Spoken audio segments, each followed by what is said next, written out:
When we clean the barn and throw the manure out back, it just freezes in a pile. When chickens die, or sheep die, or even if a cow dies, it's left out back on the manure pile because, like Uncle David says, we're all fertilizer in the end.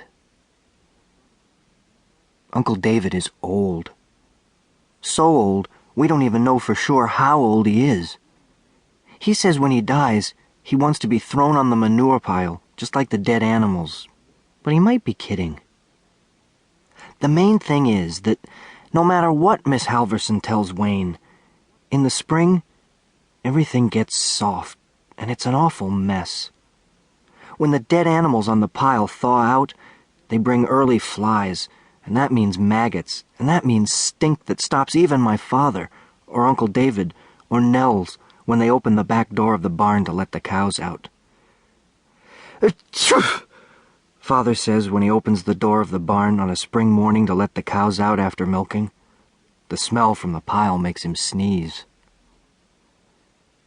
Just outside the door, the cows sink in until their bellies are hung up in manure and slop, and they have to skid and lunge to get to solid ground.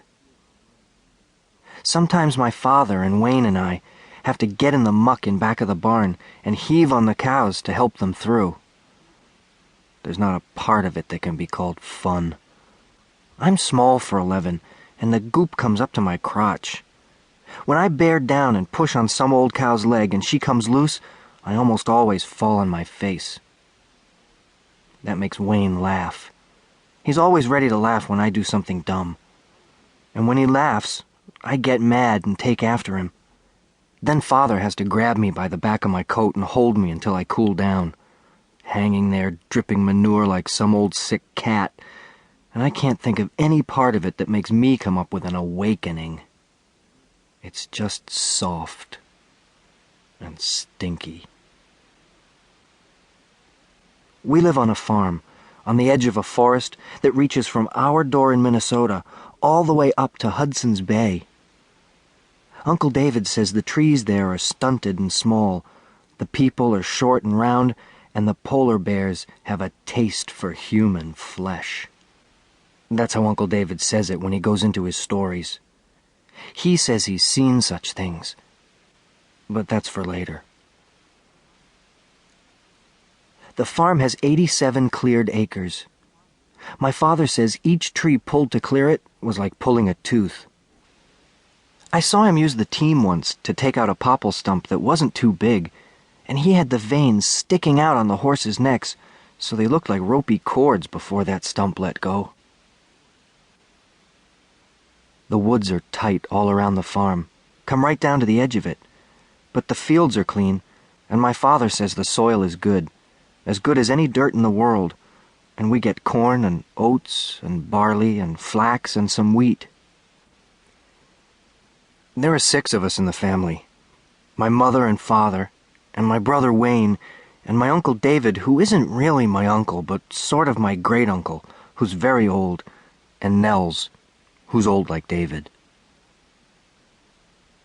We all live in a wooden house with white board siding. Downstairs are 4 rooms. The kitchen, which is big and has a plank table in it and a wood stove with a shiny nickel top, is my favorite.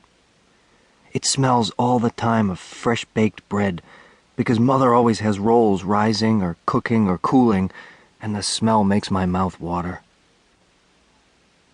Next to the kitchen is a room with a table and a piano and 4 chairs around the table. In all my life, and in all of Wayne's life, and as near as we can figure in all my parents' lives, nobody has ever sat at the table or played the old piano. Once a month, when the Farm Gazette comes with the pictures of Holsteins or workhorses painted on the cover, my mother puts the magazine in the middle of the table in the dining room. That's what she calls it. And the magazine stays there until the next month, when the new one comes. Once I asked her why. "For color and decoration," she said.